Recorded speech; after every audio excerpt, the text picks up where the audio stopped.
but there's just so much like perfection and purpose behind every single shot and every single moment in a Kubrick film. Today, I want to talk about a film called The Killing, directed by Stanley Kubrick. As far as his filmography goes, this is his only heist film to date, and if you look at it in comparison to his later films, you can tell that he was working out his style and trying to figure out his voice, and that it has less surreal qualities than such films as Eyes Wide Shut and 2001: A Space Odyssey. Yet what remains in this film is his attention to detail, and it's that feature of his that makes him one of the most important directors in cinema history, and it's what makes people often watch his films over and over again to uncover certain Easter eggs. I think it's safe to say that this film might have been influenced by the French film Rafifi, but you can also note its influence on a later film that came out, which is Quentin Tarantino's Reservoir Dogs. When you compare this film to Reservoir Dogs, you can note that cracks within a plan are bound to happen if loyalty isn't secured among strangers within a certain heist. But nevertheless, this film is about a group of men who have no connection to one another that plan to rob the accumulated bets placed at a horse track. The leader of this gang of misfits is a ex-con named Johnny, who is looking to land one last score before settling down with his fiancée. Because this is a heist film, suspense is integral to its story, and how Kubrick sustains that suspense throughout the film is something worth looking at. In the very first sequence of this film, we get the presence of a omniscient narrator who simply details all the events within this heist operation.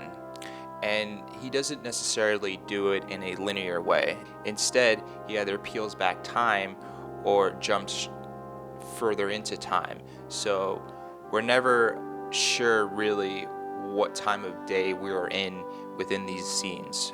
The use of music is also another element of suspense, and one that is used to evoke terror within us. The music was done by a man named Gerald Fried, and it has these intense orchestral sounds to it. Just by its presence alone, we know that danger awaits.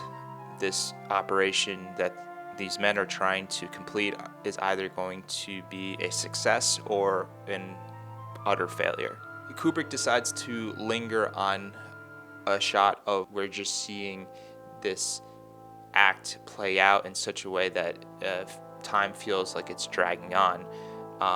Whereas I think we would expect a shot like that to happen within a matter of seconds, but in this, it feels like it's happening for like 30 to 45 seconds. So I think to keep on that man filling the duffel bag full of money was a deliberate choice on Kubrick's end. So one of the things that I like that Kubrick did is that he set up these visual props that at first had no context as far as the story goes or anything like that, but then they paid off in terms of foiling the execution of the heist.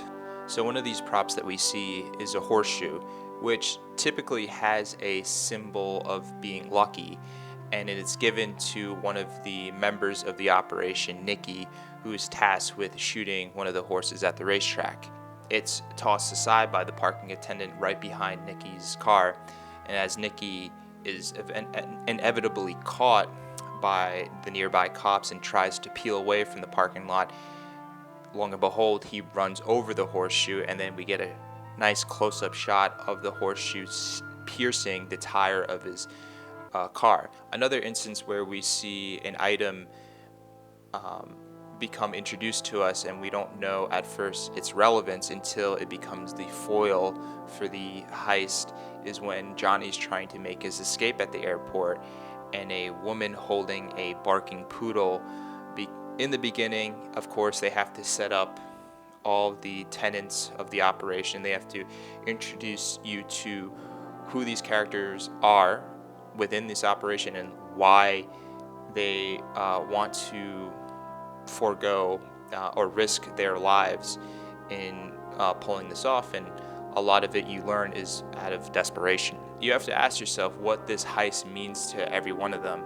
And simply put, it means that each and every one of them can escape the mundanity and misery of their lives and establish a whole new identity with their earnings. You have great supporting performances within this film to look out for. Notably, Sherry, the wife to George, who plays the horse track cashier, she is so sharp and so cutting. Her sarcasm is just, but Sherry assumes this femme fatale sort of archetype in that she manipulates George to feel like she's in love with him and that they're going to have a great life after he's received these earnings. But in reality, she has someone on the side that she's promised to steal George's earnings and spend them with him instead. Other performances to note are Nicky the sharpshooter, who has almost duality in his performance. When we first see him, he's holding a dog at a farm and he's stroking it very gently, and he's very easygoing and lax until the point where he's tasked with shooting the horse, and then he becomes a cold-hearted killer. And I think just the fact that we see those two shades of him is just something interesting, and even just the way that he plays it is very convincing, and as if he's someone with deep psychological flaws. If you look at a lot of Kubrick's films, there's a lot of emphasis placed on the cinematography, and I feel this film, while it doesn't really have the most elaborate cinematography, it does have instances where it... So one instance in which I found this was the case was when it introduces both George and Johnny. They're both introduced within their apartments in the same tracking shot that goes left to right. However, the difference is that George is in a marriage where his wife despises him, and Johnny is about to be married, but his fiance adores him. But the fact that they're using that Kubrick uses the same shot to introduce them, I think, is significant and shows a sort of parallel in their lives, but also a difference as well. Also, there's an instance where, towards the end of the film, George witnesses the death of his fellow members within the heist operation, and he's the only one that survives the shootout that inevitably happens, which is another similarity that we see to Reservoir Dogs in this shootout situation.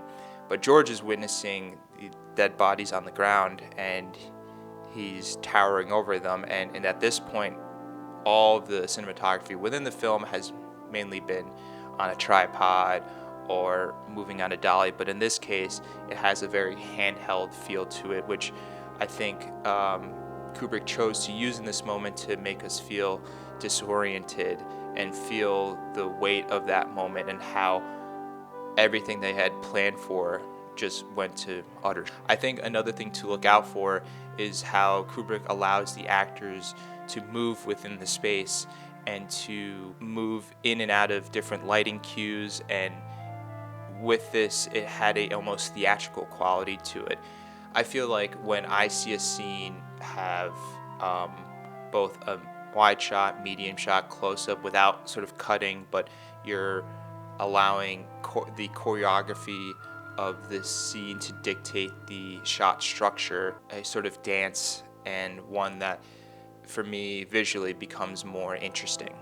So besides being an entertaining heist film and being entertaining because I think it's so vastly different from how we conduct ourselves in our lives, this film plays with the idea of trust, and we see this play out in a lot of different instances.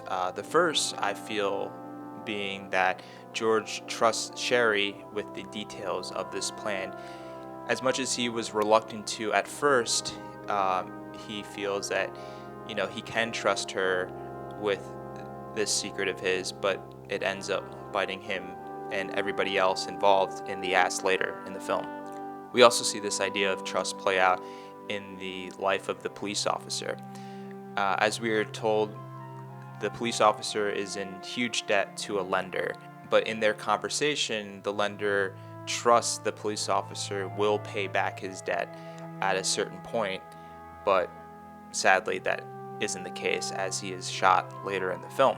So trust also plays out between the airline and Johnny. Earlier in the film, we see Johnny go to the airline, make his plane reservations, and tells them that he's going to bring back a second bag that he doesn't have with him then, and the airline assures him that shouldn't be a problem, that he should be taken care of.